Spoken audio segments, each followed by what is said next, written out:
رہی تھی اور اذان الہی رسیوں میں کھڑی تھی. بی بی نے کہا بابا میں تیری بیٹی ہوں. بابا تو مدینے سے چلا تھا, تو نجف بیٹھ گیا.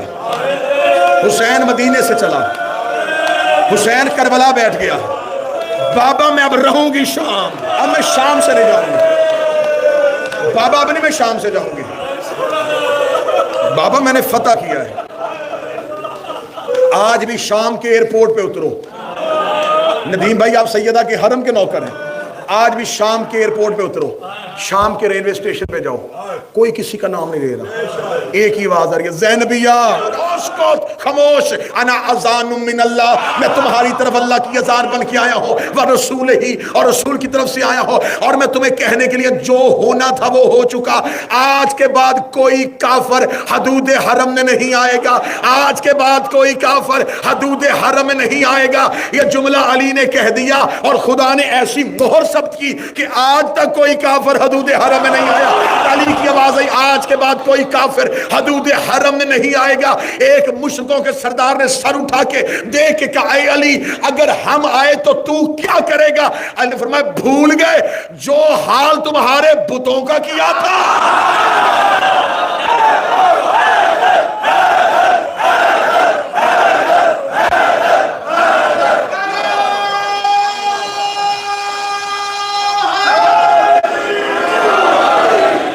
میں اللہ کی طرف سے اذان ہوں, اور اللہ کی اذان میں خوف نہیں ہوتا. کیا بات ہے. پوچھا تھا ایک بندے نے, یا علی 2.5 لاکھ مشرک تھے, خوف نہیں آیا؟ فرمایا ایک فرعون کے سامنے گیا تھا, موسیٰ قرآن کہتا ہے. فرعون کے لہجے میں سختی ہے اور موسیٰ کا جسم تھر تھر کانپا. جو ایک فرعون کے سامنے کانپے اسے نبی کہتے ہیں. جو 2.5 لاکھ فرعونوں کے سامنے بول رہا تھا, جو اللہ کے درمیان ہوئی, کون؟ علی. کہاں؟ مکہ میں. کسے آزاد کروایا؟ کعبہ کو. کافروں کو باہر نکال دیا. آج کے بعد کوئی کافر نہیں آئے گا. بڑھتے جانا, میں نتیجے کی طرف آپ کو لے کے جا رہا ہوں. دوسری اذان, حسین حدود حرم میں. اب دور تبدیل ہو گیا تھا. کل کا کافر آج کا مسلمان تھا. میں تاریخ کا سفر کروانے لگا ہوں آپ کو تاریخ کا سفر کروانے لگا ہوں. جو کل علی نے دوڑائے تھے آج اسلام کے لبادے میں چہرے وہی تھے. اب کردار بدل چکا تھا, اب نام بدل چکا تھا. اس دور میں مشرک کہلواتے تھے, آج مسلمانوں کے روپ میں, آج منافقوں کے روپ میں. تب خدا نے سورہ توبہ میں مشرکین کہہ کے بلایا تھا, پھر قرآن نے سورہ منافقون میں منافقین کہہ کے بلایا.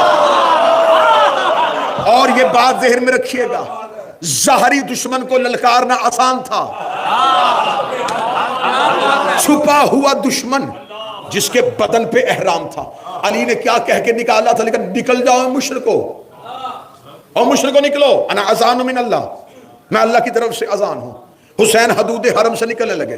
مورخ تاریخ لکھ رہا تھا, اس نے کہا حسین نے احرام کھول دیے, لیکن اس نے اگلے جملہ نہیں دیکھا کہ حسین کرنے کیا لگے تھے. اب اس دور میں کعبہ مشرکینوں نے گھیرا ہوا تھا. اب دوبارہ تصویر کا دوسرا رخ دیکھنا. اب ظاہر اسلام, اندر کفر. کعبہ دوبارہ گھیرے میں تھا. حسین جانے لگے. جاتے حسین کو کعبے نے پھر ایسے ہی دیکھا جیسا مکہ میں کعبہ نے علی کو دیکھا تھا. مولا حسین نے یوں کعبہ کی طرف دیکھا. حسین نے اپنے ابرو کا اشارہ کیا. عباس کعبے کی چھت پہ آ گیا. عباس کعبہ کی چھت پہ آ گئے. اب مجھ سے کوئی نہ پوچھے گا, کیونکہ بہت بندوں کو بہت ہی چیزیں پوچھنے کی عادت پڑ جاتی ہے. کیسے گئے جی؟ کوئی سیڑھی, کوئی کاندھا؟ بالکل ایسے ہی گئے جیسے محمد کے کاندھوں پہ علی آئے تھے. حضرت عباس خانہ کعبہ کی جب, یہ تو پہلے میں نے پڑھی اذان, پہلی اذان علی مکہ میں. آپ جائیے گا, آپ کوئی بھی مذہب جعفریہ کی معتبر تفسیر اٹھا کے دیکھ لیجیے, یہی تفسیر ملے گی. اب یہ دوسری اذان پڑھنے لگا ہوں، یہ دوسری اذان. آپ کو کتاب کا حوالہ کتاب نہ ملے تو ابھی آپ کے پاس، ہر بندے کے پاس اینڈرائڈ فون ہے، ابھی گوگل پہ جا کے سرچ کرے گا عباس کا خطبہ، وہ پورا نکل آئے گا. اب یہ جو طواف کر رہے تھے یہ کون تھے؟ مسلمان، بدن پہ احرام، زبانوں پہ لا الہ الا اللہ، وضو کیا ہوا،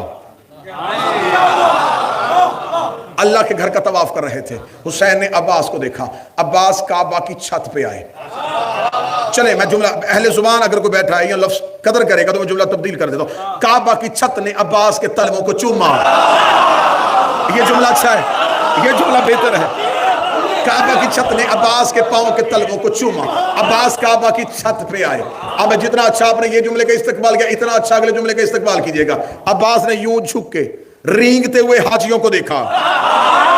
ہائے ہائے ہائے، چلتے ہوئے نہیں، چلتے ہوئے نہیں، رینگتے ہوئے حاجیوں کو دیکھا. حضرت ابوالفضل عباس نے خطبہ شروع کیا. اب 3 اشارے ہیں جو غازی کے نوکر بیٹھو، 3 اشارے سننا. عباس نے کہا الحمدللہ الذی، الحمدللہ الذی شرف ھذا بیت بقدوم ابی. تعریف اس اللہ کی جس نے اس گھر کو اس کے باپ کے قدموں کی وجہ سے عزت دیا. وہ لوگ غازی کے نوکر بیٹھے.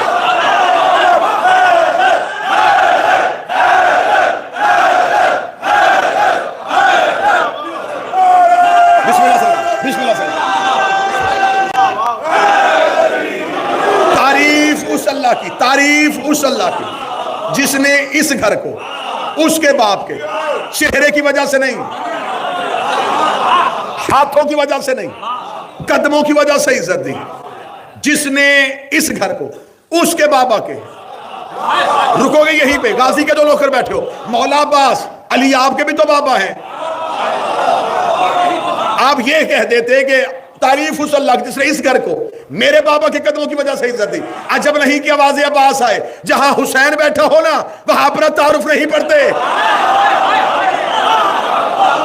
جہاں حسین ہو وہاں اپنا آپ نہیں دکھاتے، وہاں ہر نسبت حسین کو دیتے ہیں.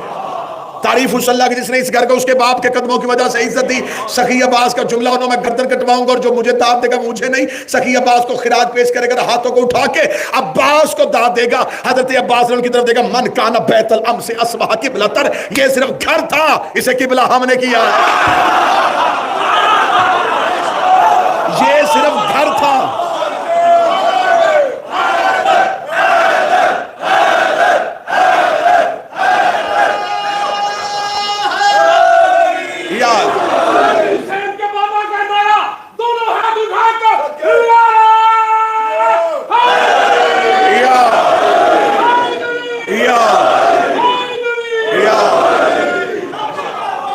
بسم اللہ.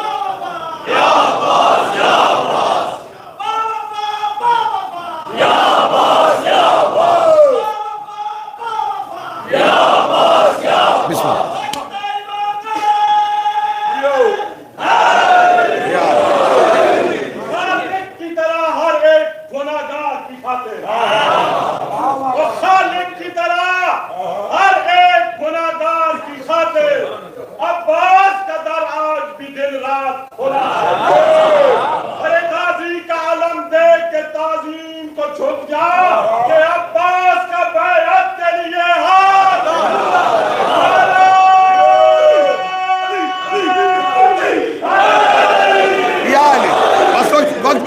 گزر رہا ہے، بہت اہم نتائج آپ کے حوالے کروں. مان کان بیت الام اصبح قبلۃ. یہ صرف گھر تھا، یہ صرف 4 دیواری تھی، یہ صرف ایک مکان تھا. اسے سجدے کے قابل ہم نے بنایا ہے. گھر سے قبلہ بدلنے کا جو سفر ہے وہ صرف علی ہے.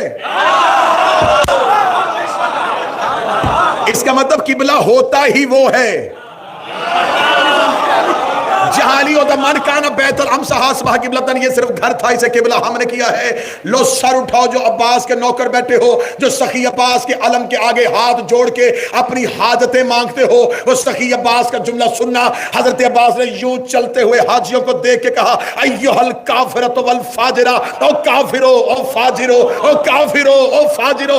آپ مولا غازی سے پوچھے مولا کنہیں کافر کہہ رہا ہے؟ ان کے بدن پہ احرام ہے، ان کی زبان پہ لا الہ الا اللہ ہے، یہ محمد رسول اللہ کا دعویٰ کرتے ہیں اور تو انہیں کعبے کی چھت پہ کھڑے ہو کے انہیں کافر کہہ دیا ہے. عباسی کا لکھے مورخ میں خطبہ دے کے لکھوا گیا ہو جن کے مذہب سے حسین نکل جائے وہ کعبے میں بھی کافر ہو جائے.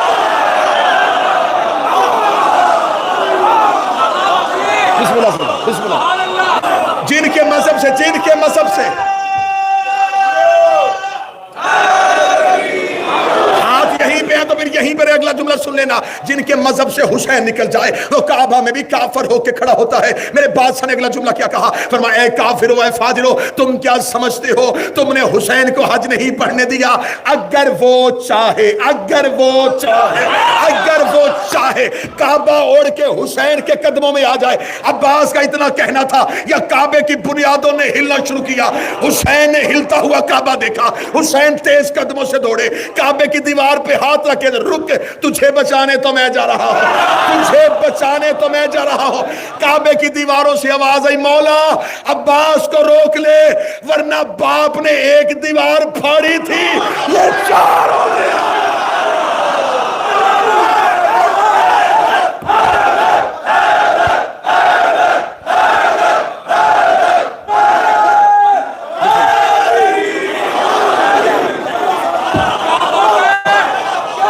اگر وہ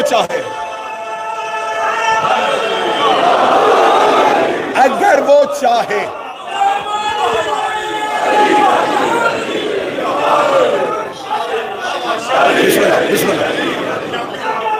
بسم اللہ سرکار.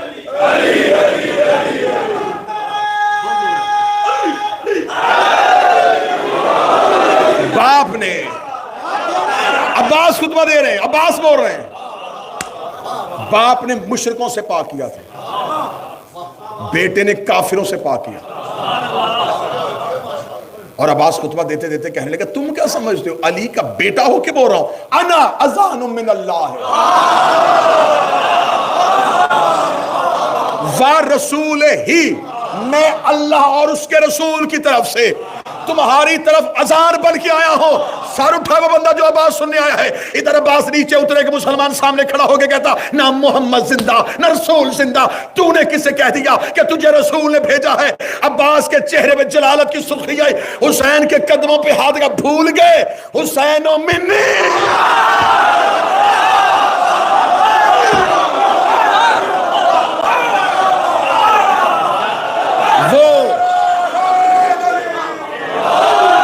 وہ جو مکہ میں تھے وہ لا الہ کے منکر تھے اسے علی ولی اللہ نے دوڑایا. اب جو مکہ میں ہیں یہ لا الہ کے بھی قائل ہو چکے ہیں محمد رسول اللہ کے بھی قائل ہو چکے ہیں. یہ اختیار علی کو نہیں مان رہے تھے اس لیے عباس نے یہ نہیں کہا اگر وہ چاہے. پھر جملہ سمجھیے گا مولا عباس نے یہ نہیں کہا کہ اگر وہ چاہے کیونکہ یہ مانتے تھے کہ وہ کر سکتا ہے. مولا عباس نے کہا اگر وہ چاہے اس کی چاہت کو مان چکے اب ان کی چاہت کو بھی مانو. 2 اذانیں پڑھ دی میں نے تیسری اذان سنو کیونکہ اب تیسری اذان جو ہے وہ کسی مرد نے نہیں دی. اذان پروردگار سنتے جانا. اللہ کی اذان کون کون ہے؟ پہلی اذان علی سورہ توبہ کے مطابق. دوسری اذان حضرت عباس خطبہ حج کے موقع پر حسین نے جب احرام کھولے تو جو عباس نے دیا یہ اذان من اللہ کے عہدے سے دیا. اب تیسرا عہدہ مرد کے پاس نہیں ہے مستور کے پاس ہے. یہ علی کی بیٹی. میں ایام کی مناسبت سے آپ کو سفر کروا رہا ہوں. اب یہاں پہ فضائل مخدومہ سننا فضائل عالیہ سننا کیونکہ ہمارے ممبر سے زیادہ مصائب پڑھا جاتا ہے اور 10 محرم کے بعد ہم شہزادی کا مکمل سفر جو ہے اسے مصائب کی صورت میں پڑھتے ہیں. میں شہزادی کا سفر فضائل میں پڑھنے لگا ہوں کہ علی کی بیٹی نے شام میں فضائل کیا دکھائے تھے کیونکہ ہمیشہ ڈوب جاتی ہے وہ قومیں جو تصویر کا ایک رخ دیکھتی ہیں.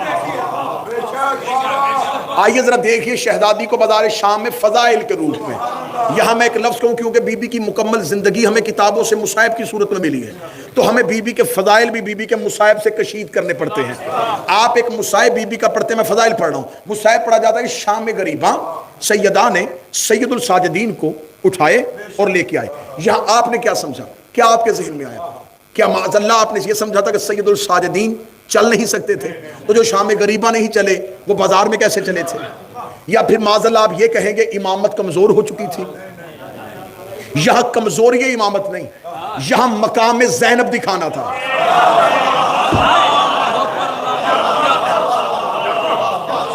کیونکہ حجت کے بعد, مولا حسین کے بعد اختیارات حسین کو منوانے کے لیے اللہ نے جسے اذان بنا دیا تھا وہ عالیہ تھی. اب میں یہاں لفظ کہوں گا, میرا خیال ہے اگر آپ نے لفظ سمجھ لیا تو شاید مجھے اس گلی میں جا کے 5 یا 7 منٹ کی بحث نہ کرنی پڑے, آپ جملہ ہی سمجھ لیں. یہ معصوم اور عصمت کا قانون ہے. قانون عصمت میں سے ایک قانون یہ ہے کہ معصوم کو سوائے معصوم کے کوئی اٹھا نہیں سکتا.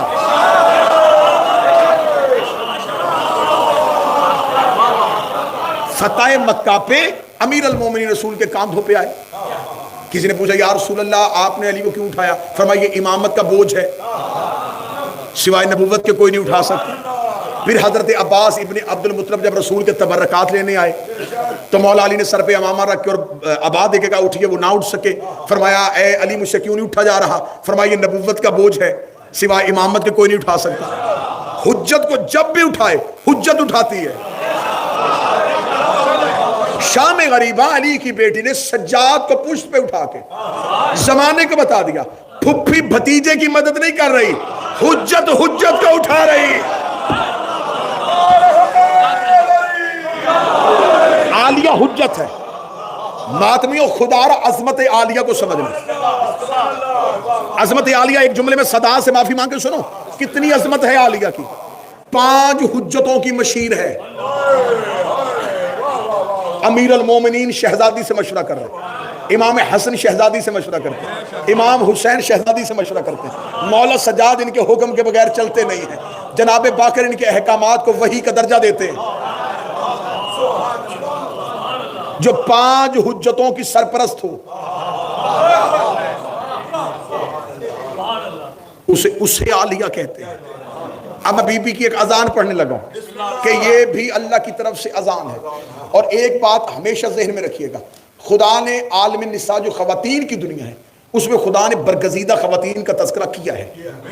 جناب حوا کی بات کی ہے, جناب سارہ کی بات کی ہے, آسیہ کا تذکرہ کیا ہے, مریم کے نام پہ تو پوری صورت ہی بھیج دی ہے. خدا نے برگزیدہ خواتین کو اپنے قرآن میں جگہ دی ہے, لیکن خدا نے کوئی خاتون نبی نہیں بنائی. اور اگر آپ دنیا میں دیکھیں تو اس دور سے لے کے اب تک خواتین کی تعداد اور ریشو مردوں کے برابر آ رہی ہے. تو 1.25 لاکھ نبی مردوں میں بھیج دیے. عورتوں نے شریعت کے لیے دیکھیں ہر جگہ پہ جائیں تو عورتوں کے لیے اگر آپ میڈیکل کے شعبے میں جائیں تو ان کی ڈاکٹر علیحدہ, ایجوکیشن میں جائیں ان کی ایجوکیشن علیحدہ. اس کا مطلب کہ خواتین کو اپنے لیے ایک علیحدہ خاتون بھی چاہیے. ایسا ہی ہے. خدا نے 1.25 لاکھ اور ایک کثیر تعداد ہے انبیاء کی, وہ صرف مردوں میں بھیجی. یہ برگزیدہ خواتین, ان کے بعد جناب ملکۃ العرب, اس کے بعد جب شہزادی رسول کی بیٹی آئی تو پھر خدا نے اس بی بی کو ایک عہدہ دیا, سیدۃ النساء العالمین. صلی اللہ علیہ وسلم. حضور آپ صرف اس عہدے کو سمجھیے گا, عام ہوتا ہے. میں لفظ سیدۃ النساء المسلمین نہیں, عالمین. اب میرے پاس خطابت میں لفظ ہی نہیں کہ میں وسعت عالمین پڑھوں. میں کیا بتاؤں کہ عالمین کیا ہے؟ میرے پاس تو کوئی لفظ نہیں ہے, میرے پاس تو کوئی پیرامیٹر نہیں ہے کہ میں کہوں عالمین یہاں سے شروع ہوتے ہیں یہاں سے ختم ہو جاتے ہیں. اگر میرا مجمع ساتھ دے تو میں ایک جملے میں عالمین پڑھ کے سیدہ کی عزت بڑھ دیتا ہوں. جہاں جہاں وہ رب العالمین ہے,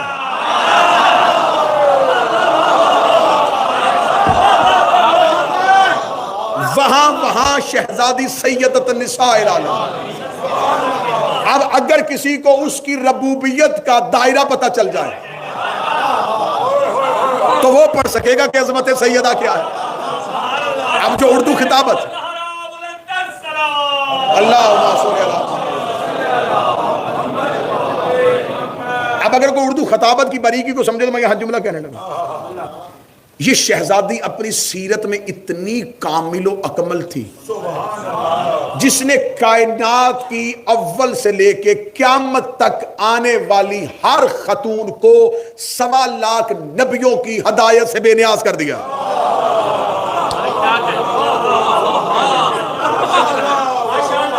جملہ میرا خیال ہے چند اذہان تک پہنچا. جملہ چند اذہان تک پہنچا. میں مکمل اذہان تک پہنچانا چاہتا ہوں. 1.25 لاکھ نبیوں کی ہدایت جس نے اکٹھی کر کے اول سے لے کے قیامت تک کی خواتین کو ایسے یکساں تقسیم کی کہ اب انہیں علیحدہ ہادی کی ضرورت ہی نہیں رہی. ابھی بھی جو سارا ہلا رہے اور آسان کروں, جو فضیلتیں 1.25 لاکھ میں تھی اکیلی سیدہ میں آ گئے. ٹھیک ہو گیا. اب کیونکہ مجھے سیدہ میرا موضوع نہیں ہے, مجھے اذان الہی پہ جانا ہے, کی سردار ہو گئے. اب اس کے بعد خدا کے پاس کوئی عہدہ تھا ہی نہیں. اب عالمین سے باہر نکلو تو کوئی عہدہ دوں. اب خدا نے کہا کیا عہدہ دوں. لیکن جب علی کی بیٹی آئی, اس نے اپنے آپ کو اتنا کامل و اکمل بنایا کہ اب عہدہ علیحدہ تو نہیں بن سکتا تھا. اسے ثانیہ زہرا کہہ دیا کہ فاطمہ ایک نہیں, فاطمہ دوسری بھی ہے. لیکن اللہ جانے کیسی مکمل تھی علی کی بیٹی کہ اب تک کوئی ثانیہ زینب نہیں ہو سکتا. اب تک کوئی ثانیہ عالیہ نہیں ہو سکی. بی بی اب میں نے پہلے کہا مصائب نہیں, میں فضائل پڑھا. دیکھیے صاحبان, میں تاریخ کا طالب علم ہوں. شام حجتوں سے فتح نہیں ہوا. رسالت ماب اپنی زندگی میں خواہش رکھتے تھے شام فتح کریں. شام فتح نہیں ہوا. آج کا شام نہیں میں کہہ رہا, آج کا شام نہیں, آج کا شام تو اتنا سا شام ہے. یہ جب دوسری خلافت کا دور تھا تو انہوں نے دوسری خلافت میں جب فتوحات کرنی شروع کی تو انہوں نے 4 لوگوں کو بھیجا تھا. شرجیل بن حسنہ کو بھیجا تھا, اسود بن ربیہ کو بھیجا تھا, زیاد بن سفیان کو بھیجا تھا. ان لوگوں کو شام دمشق کی طرف بھیجا تھا, اس علاقے میں بھیجا تھا. اردن, فلسطین, بحرین, عمان, شام, یہ ساری ایک ریاست ہے. فلسطین بھی اس میں تھا. یہ بہت بڑی ریاست تھی کہ اس کو فتح کرو, اور جب یہ فتح ہو جائے تو اس کو 4 حصوں میں تقسیم کر لینا. اور ایک ایک کو کہہ دیا تو اس کا گورنر, تو فلسطین کا تو بن جائے گا, عمان کا یہ بن جائے گا, اردن کا یہ بن جائے گا. اور دمشق جو ہے وہ ابو سفیان کا جو بڑا بیٹا تھا, اس کا نام بھی یزید بن ابو سفیان تھا. معاویہ کا ایک بھائی بھی یزید تھا. اور یہاں بھی میں ایک علمی اصلاح کر دوں, یہ جو مولوی کہتے ہیں نا جی کہ جنگ قسطنطنیہ میں گیا تھا, وہ معاویہ کا بیٹا یزید نہیں گیا تھا, اس کا بھائی یزید گیا تھا. جنگ قسطنطنیہ جب جس دور میں ہوئی تھی تو مجھے تو مولویوں کی عقل کی سمجھ نہیں آتی, یہ کون سا بیٹا ہے جو باپ سے پہلے پیدا ہو گیا تھا. اب کیونکہ میرا موضوع ہسٹری نہیں ہے, ورنہ یہاں پہ رو کے بہت سے انقلابات آپ کے سامنے پڑھے جا سکتے تھے. لیکن جب اس کو کہا کہ فتح ہو جائے تو دمشق کس کے حوالے کر دیا گیا تھا, یزید بن ابو سفیان کے پاس. تو یہ 2 سال کے بعد طاعون کے مرض میں مبتلا ہو کے مر جاتا ہے.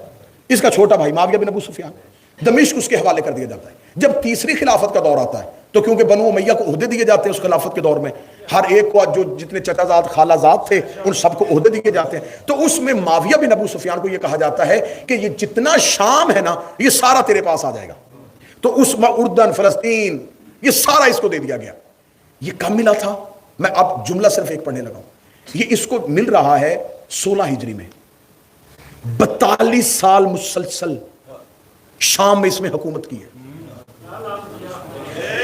42 ایئرز مسلسل اس کی حکومت رہی. اس نے شام اس پوری سلطنت کے لوگوں کو مدینے والا اسلام نظر ہی نہیں آنے دیا. ان لوگوں کو مدینے والے اسلام کا پتہ ہی نہیں تھا. وہ وہی اسلام سمجھتے تھے جو ان کو حاکم شام دے رہا تھا. یہی وجہ ہے کہ امیر المومنین کے جمعے کے خطبوں میں تبرہ یہ کہہ دینا کہ علی مسجد میں کیا کرنے گئے تھے. اتنا گھنونا اسلام تھا, اتنا گندا اسلام تھا کہ کاش میرے پاس وقت ہوتا میں 2-4 واقعات بھی آپ کو سناتا تو آپ کو پتہ چل جاتا کہ اس نے شام میں اسلام کی حالت کیا کرنا. اور اسے تخت پہ بیٹھ کے کہا تھا, اس نے کہا وہ جس کے لیے بنو ہاشم مکے میں شور کرتے تھے, بنو امیہ کے بچوں نے اسے کھیل بنا رکھا. یہ حالت تھی شام کی. اب تیسری خلافت کا دور گزرا, امیر المومنین کا دور ہے. امیر المومنین شام فتح کرنا چاہتے تھے، رستے میں جمل آ گئی، جمل نے علی کا رستہ روک دیا، علی کو شام نہیں جانے دیا، علی واپس پھر مدینہ بھی نہیں گئے اور کوفہ دارالحکومت بنا لیا۔ دوبارہ شام پہ حملہ کرنا چاہا تو سفین آ گئی، سفین کی وجہ سے علی شام نہ جا سکے اور سفین کی جنگ میں مصروف ہو گئے۔ پھر اس کے بعد علی ہی کے لشکر میں مخالفت ہو گئی، علی کی اندر ہی کے لوگوں نے علی کی مخالفت کرنی شروع کر دی۔ یہ کوئی آج کی عادت نہیں ہے، انہوں نے امیر المومنین کے لشکر میں رہ کے علی پہ عدم اعتماد کر دیا، انہوں نے کہا ہمیں علی پہ اعتماد ہی نہیں ہے، جس کی وجہ سے حاکمین کا فیصلہ ہوا اور جیتی ہوئی سفین جو ہے وہ شکست میں تبدیل ہو رہی ہے۔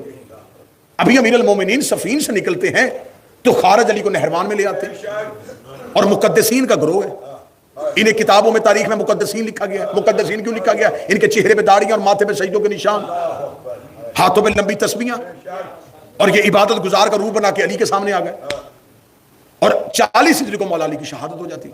مولا امام حسن آتے ہیں، شام فتح کرنا چاہتے ہیں، قلت انصار کی وجہ سے،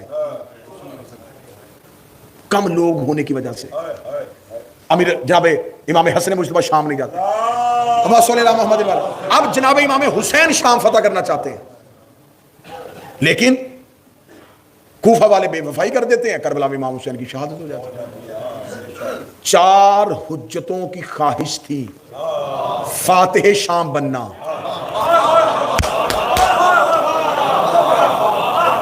آخری اذان پڑھنے لگا ہوں، 4 حجتوں کی خواہش تھی کہ ہم شام فتح کریں۔ رسول فاتح شام نہ ہوئے، علی فاتح خیبر بن گئے، فاتح خندق بن گئے، فاتح بدر و حنین ہو گئے، فاتح شام نہ ہو سکے۔ حسن کے معاہدے کو دنیا نے بہت اچھی نظر سے دیکھا، فاتح شام نہ ہو سکے۔ حسین فاتح کربلا ہو گئے، فاتح شام نہ ہو سکے۔ اب جنگ دیکھنا، جملہ پہلی بار منبر سے یہ نوکر ہی پڑھنے لگا ہے، اور یہ نوکر ہی کا اعزاز رہے گا، اور میں یہی جملہ لے کے شہزادی کے سامنے بروز قیامت اٹھنے لگا ہوں۔ اتنی دلیر تھی، اتنی جرت تھی میری عالیہ میں۔ لوگ کہتے ہیں کہ بی بی قید ہو کے شام گئی، شہزادی کربلا سے ہمیشہ مصاحب میں شہزادی نہیں انداز میں سننا ہاں کا، اور ہمیشہ فاتح کا طریقہ ہوتا ہے۔ جب یہ شہروں کو طے کرتے ہیں نا، ایک شہر ان کے قبضے میں آتا ہے تو یہ اس شہر سے نکل کے اگلے شہر میں جاتے ہیں، فاتح پیچھے پیچھے جاتا ہے، مفتوح دیوار کے ساتھ لگتا ہے۔ اگر تو علی کی بیٹی کربلا سے پیچھے کی طرف جاتی تو مورخ لکھ دیتا کہ یزید فتح کرتا کرتا مدینے تک پہنچ گیا۔ بی بی نے اسے کربلا سے ادھر نہیں جانے دیا، بی بی نے پیچھے کو موڑا۔ تو شام سے نکلا تھا، تیرا سب سے پہلا ساتھ کس نے دیا؟ کوفہ، چلو پہلے کوفے پہنچو۔ یہ علی کی بیٹی ہاں کے لے کے آ رہی ہے، ان کو کوفہ کی گلیوں سے گزارا، گزارتی گزارتی بی بی شام میں پہنچ گئی۔ اب وہاں آ گئی ہے جہاں علی آنا چاہتے تھے۔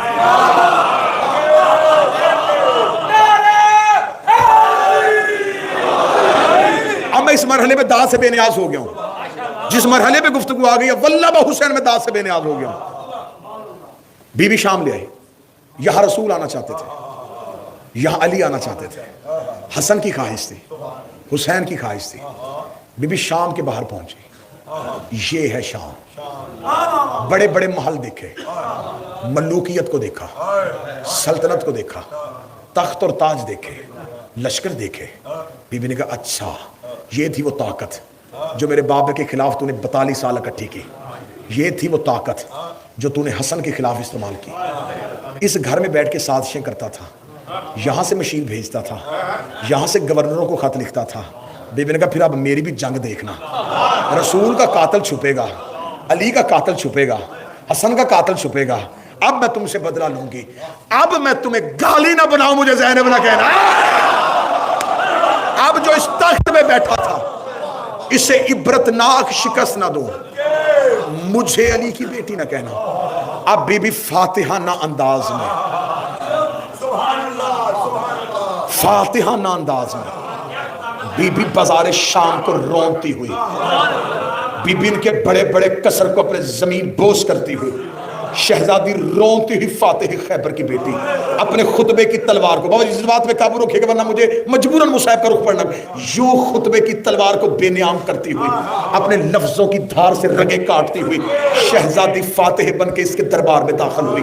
42 سال سے چھپ کے بیٹھا تھا، اسی کا بیٹا تخت پہ بیٹھا تھا، اس نے علی کی بیٹی کو آتے ہوئے دیکھا، اس نے شہزادی کو دیکھا، چہرے پہ وہی علی والا روپ، منہ میں وہی علی والی زبان، لہجہ بھی وہی علی والا، گفتار بھی وہی عباس والی۔ اس نے کہا کون قتل ہوا ہے؟ ایسے لگ رہا ہے اس کا کوئی بھائی نہیں مارا گیا، ایسے لگ رہا ہے اس کا کوئی بیٹا نہیں مارا گیا۔ بی بی نے یوں دربار میں پہلا قدم رکھا، اس نے سمجھا تھا کہ میں نے قید کیا ہوا ہے۔ اس کو اس کے سفیروں نے پوچھا کیوں قتل کیا ہے تو نے حسین کو؟ جب بی بی دربار میں داخل ہوئی تو یہ ملعون کہہ رہا تھا کہ حسین میرے اختیار کو نہیں مانتا تھا، علی نے میرے باپ کے اختیار کو نہیں مانا، علی کے بیٹے نے میرے اختیار کو نہیں مانا۔ اتنا کہنا تھا شہزادی کا پہلا قدم دربار میں آ گیا۔ شہزادی نے کہا اے معاویہ زادہ، تو نے ابھی کہا ہے ہم نے تیرے اختیار کو نہیں مانا، میں تم سے بات کرنا چاہتی ہوں لیکن تیرے دربار میں یہ روشن دان ہے، ان سے ہوا آ رہی ہے، تھوڑی دیر کے لیے ہوا کو روک تاکہ میں تم سے بات کر سکوں۔ جس نے کہا روشن دان کی ہوا روکنا میرے بس میں نہیں ہے۔ بی بی نے کہا تیرے دربار میں گھوڑے کھڑے ہیں، گھوڑے کی فطرت ہے، وہ اپنے پاؤں کو حرکت دیتا ہے، ان کے سموں کو روک، میں تم سے بات کرنا چاہتی ہوں۔ اس نے کہا میں گھوڑوں کے سم نہیں روک سکتا۔ بی بی نے کہا تیرے دربار میں اونٹ کھڑے ہیں، اونٹوں کے گردنوں میں گھنٹیاں ہیں، یہ اپنی گردنوں کو ہلا رہے ہیں، گھنٹیوں کا شور ہو رہا ہے، تھوڑی دیر کے لیے گھنٹیاں روک۔ اس نے کہا بی بی یہ بھی میرے بس میں نہیں ہے۔ علی کی بیٹی نے کہا اب میں اپنا اختیار دکھاتی ہوں۔ شہزادی نے کہا اوس کو چاپ ہو جاؤ۔ اتنا کہنا تھا، جس اونٹ کی گردن ہلی تھی واپس نہیں آئی، جس گھوڑے کا پاؤں اٹھا تھا نیچے نہیں گیا، جہاں سے ہوا نکلی تھی واپس نہیں گئی، جو سانس نتھرے سے باہر آئی تھی اندر نہیں آئی، حلق وہی کا وہی رک گیا، جس کی آنکھ کھلی تھی بند نہیں ہوئی۔ جب پورا دربار پتھر کا بن گیا، بی بی اس کے تخت کے سامنے آئی، بی بی نے اس کے ناپاک بدن کی روح واپس کی، اس نے اپنی آنکھوں کو ہلایا، اس نے دیکھا کہ پورے دربار میں پتھر ہے، کوئی انسان حرکت نہیں کر رہا، کوئی بشر حرکت نہیں کر رہا، کوئی حیوان اپنی آنکھ بند نہیں کر رہا۔ اس نے کیا کیا تو نے علی کی بیٹی، یہ تو نے کیا کر دیا میرے بھرے دربار کو؟ بی بی کہا تو نے کیا کہا تھا ہم نے تیرے اختیار کو نہیں مانا، اب بتا قیدی تو ہے یا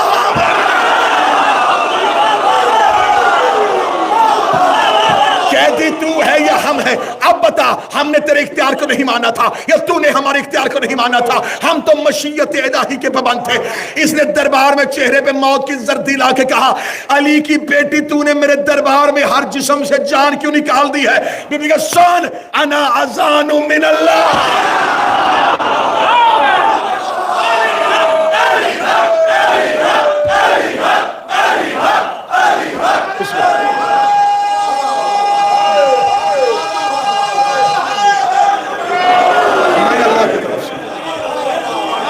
بسم اللہ جی آپ مولا حسین انا اذان من اللہ ورسولہ، میں اللہ کی اذان ہوں، میں رسول کی اذان ہوں۔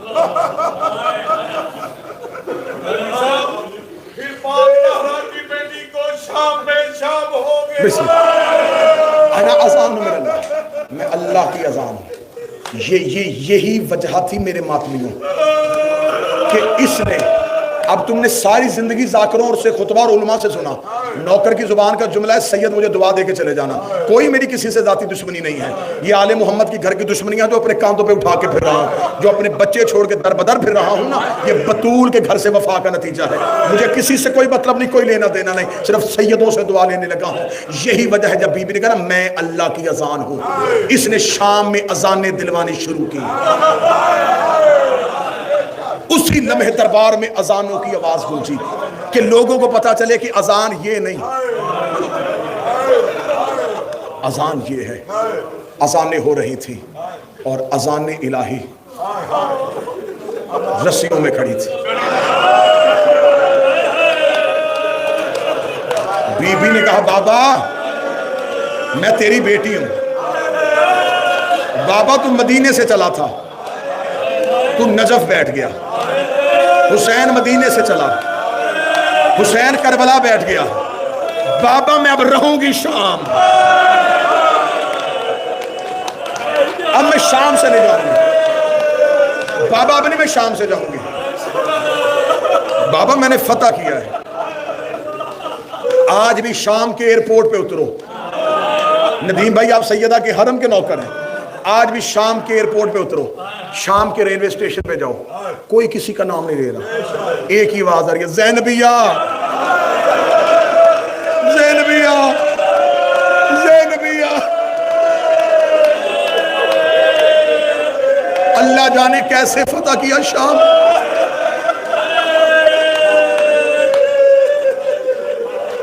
یہ تھی علی کی فاتح بیٹی, یہ تھی علی کی اذان بیٹی. کوئی نہ کہے کہ امتحان حسین ختم, امتحان زینب شروع. زینب کا امتحان ہی حسین کا امتحان. کوئی یہ جملہ نہ کہے کہ حسین کا محرم ختم ہو گیا, زینب کا محرم شروع ہو گیا. زینب کا محرم ہی حسین کا محرم ہے. شاہ جی مقدمین ذاکرین ایک جملہ پڑھا کرتے تھے, وہ کہتے وہ جو نیزوں پہ تھے وہ آسان تھے, جو اونٹوں پہ تھے.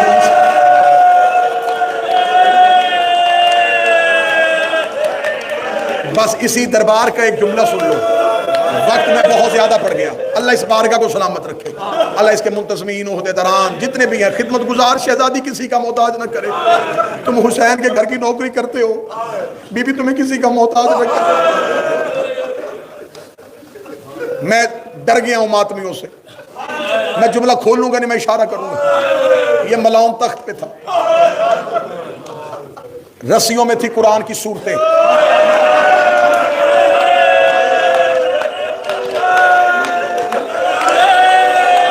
معاف کر دینا تنویر بھائی, بابا جی جتنے ماتمی بیٹھے ہو مجھے معاف کر دینا.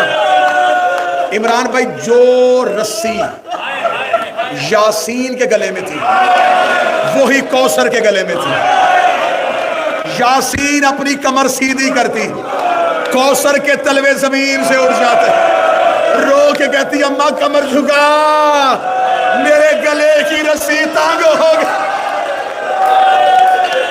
حوصلے کے ساتھ, حوصلے کے ساتھ.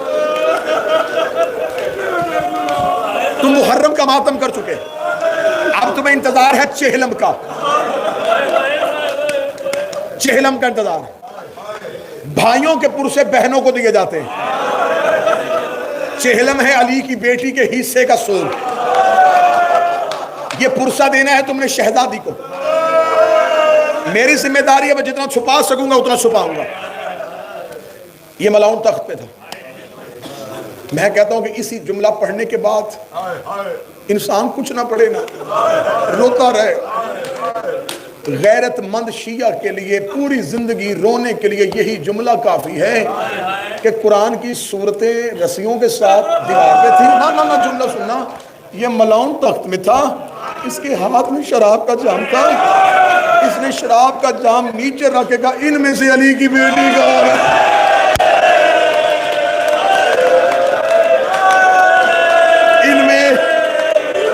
ان میں علی کی بیٹی کون ہے.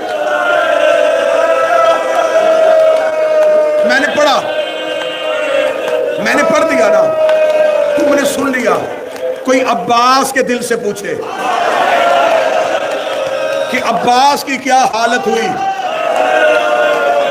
جب اس نے کہا ان میں سے علی کی بیٹی کون.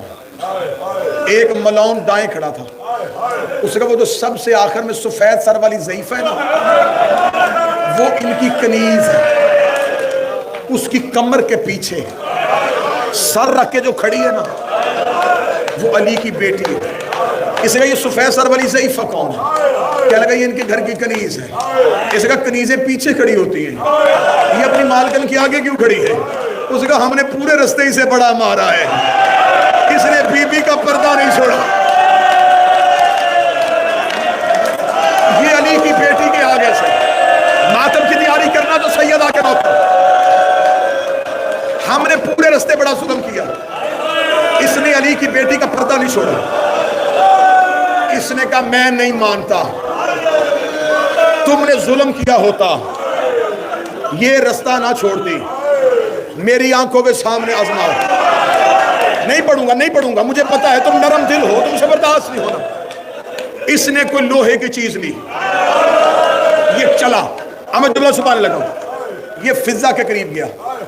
اسے کہا ضعیفہ علی کی بیٹی کا پردہ چھوڑ،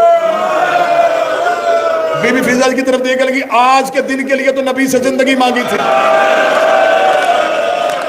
میں نے نبی سے کہا تھا یا رسول اللہ میں تیری بیٹی کا پردہ بن سکوں، اس نے کہا پردہ چھوڑ ورنہ میں ظلم کروں گا، اس نے وہ لوہے کی چیز فضا کے سر پہ رکھی، فضا کے چاندی جیسے بال یاقوت کی طرح سرخ ہوئے، ادھر فضا کے بالوں پہ لہو کی لکیر آئی، علی کی بیٹی نے فضا کی کمر پہ سر مارا، بی بی رو کے دی اماں پردہ چھوڑ دے، رو کے کہتی یا ماں نہ کہے،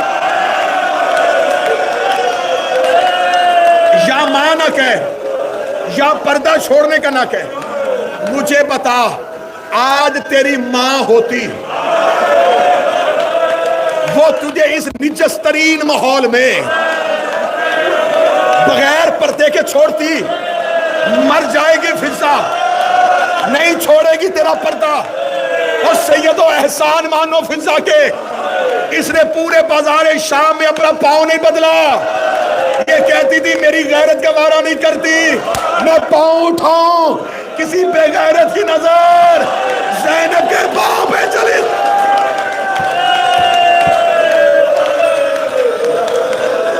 حوصلے کے ساتھ 1 یا 1.5 منٹ میں نے اور پڑھنا، اس کا پردہ چھوڑ، شہزادی کی آواز میں پردہ نہیں چھوڑوں گی، اب چاندی جیسے بال یاقوت کی طرح سرخ، فضا کے بالوں میں لہو کی لکیر، ہاتھوں میں رسیاں، دربار میں آ کے ایک دفعہ دائیں دیکھا بائیں دیکھا، اس دربار میں کوئی حبش کا رہنے والا ہے؟ 300 حبشیوں نے تلواریں کھینچ لی، ایک بوڑھا حبشی کمر پہ ہاتھ رکھ کے چلا، فضا کے قریب آگے تو نے صرف حبش والوں کو کیوں بلایا؟ اس دربار میں ہر ملک کے سپاہی ہیں، فضا دیکھ کر دی کون ہے تمہارے ملک کا بادشاہ؟ کہنے لگا مر گیا، ایک اٹھ کی بیٹی تھی، مدینے والے سیدوں کی نوکری کرتی، بی بی فضا دیکھ کے کہتی کیا نام ہے اس کا؟ نام کا کہنا تھا، یا بوڑھا حبشی دیکھ کے لگا تو قیدر نہ ہوتی میں سر تن سے جدا کر دیتا، تجھے نہیں پتا لوگ شراب پی رہے ہیں،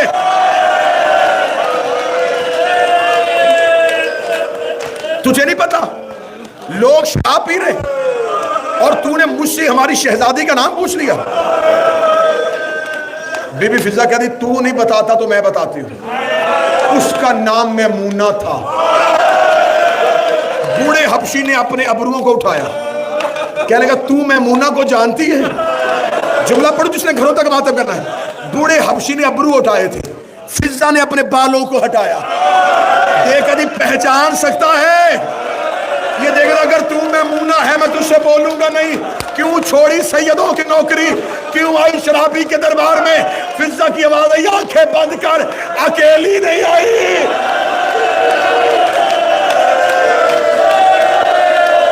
علی کی بیٹیاں میرے پیچھے کھڑی ہیں، سیدوں مجھے جملہ معاف کر دینا، اتنا کہنا تھا، بوڑھے حبشی نے اشارہ کیا، 300 حبشیوں نے تلواریں کھینچی، یزید کے تخت کو گھیرے میں لیا، لے کر اترو بغیرت تخت سے نیچے، تو نے ہر کسی کی بیٹی کو علی کی بیٹیوں کی طرح لامارس سمجھا ہے، اتنا کہنا تھا، زینب کڑیوں میں تڑپ گئی، رو کے کہا عباس فضا کے وارث آ گئے، زینب کا کوئلہ،